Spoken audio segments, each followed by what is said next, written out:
Hi everyone, yes, I'm back.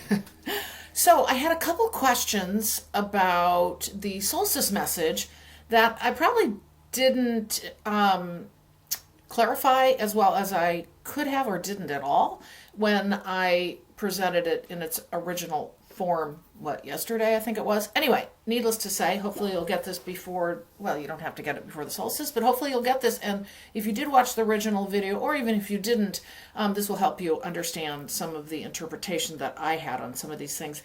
And remember, the light keepers use metaphor all the time with me, constantly. They use riddles, and then I get more information, and they do that to keep us really interested and engaged, and also to help us understand it from a human perspective. Sometimes these things are near impossible to explain because they're energetic, right? So I'm going to go through some things. You might want to listen to the other video first on the solstice message. I'm going to go through some of the things that I mentioned in there, and I'm going to give you a little bit more detail. Again, I also want to say, take what resonates, toss the rest aside, but stay open. And also, you're likely going to have your own interpretation and added nuances and things. And if you do, feel free to share.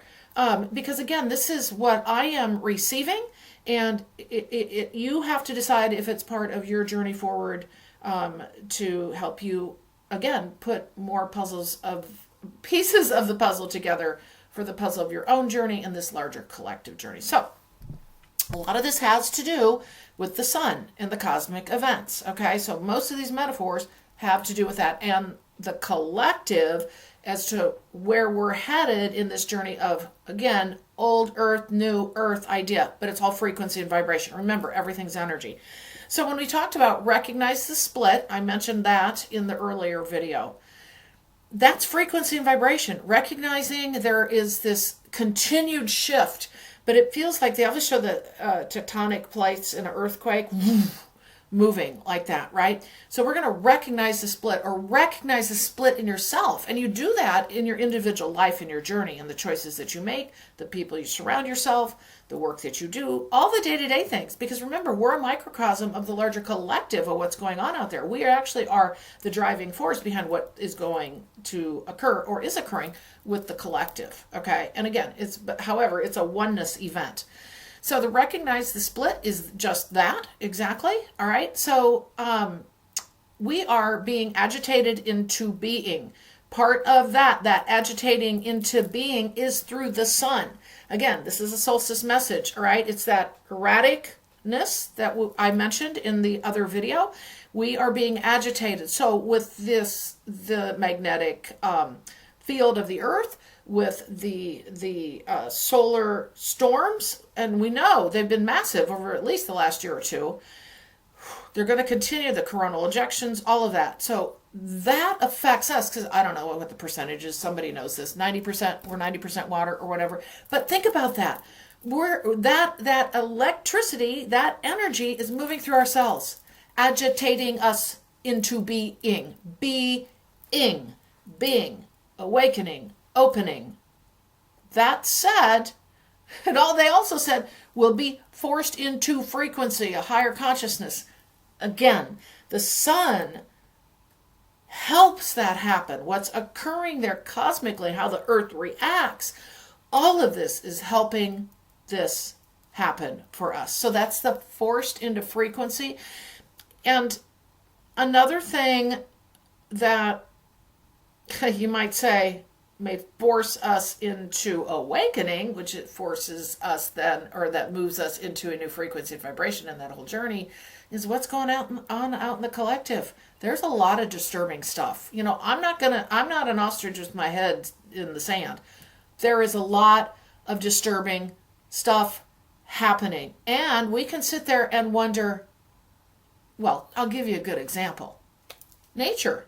Okay, so we sit here and we talk about what we can do individually, blah, blah, blah. We go through our journey. Well, what's going to fix nature? What's going to fix all the stuff that's happening now? And as we know, particularly if you're in the United States, there's a lot of stuff going on that could be of massive detriment to nature in general, all right? So as that continues to break down, what does that mean? How do we maneuver through that? That's a whole other video, right?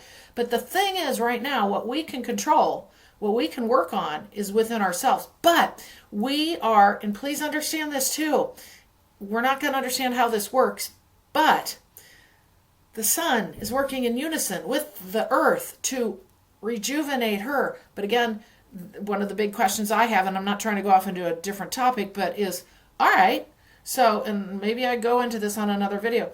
Okay, but what happens when man, humankind, makes certain decisions through either our leaders or our own individual selves as to how we treat land, right? How is that fixed? Because we need an earth to live on.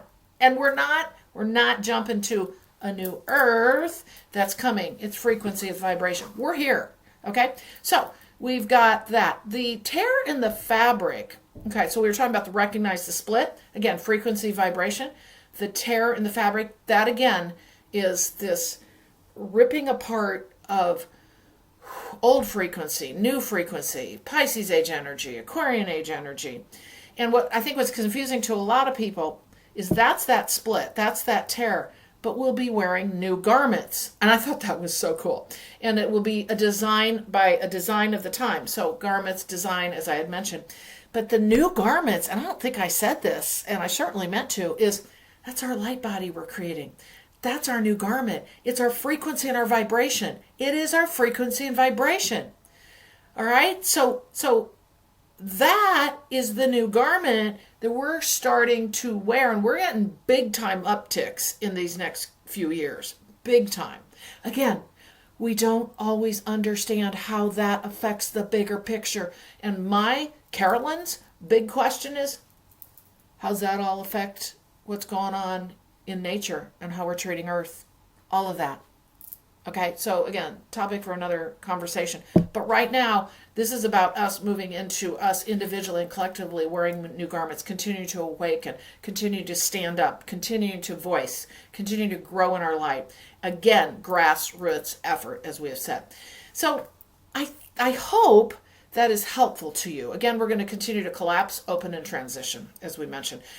Hopefully here I've given you a little bit more detail for things that a few of you had questions on, and I thought, well, if there are a few of you that have questions, then that means more of you have questions. This is usually the few that speak up, and then there are more that typically are wondering as well. So I hope this helps you on your journey forward. Again, tomorrow is the solstice, and happy solstice to everyone. And, just take a moment to really think about this earth that we're on, what we have been blessed with. Oh, I feel like I'm going to get very emotional. And in your own way, what you can do to participate in making it a better place for us all. Thank you so much for joining me, and I'll see you in the next video.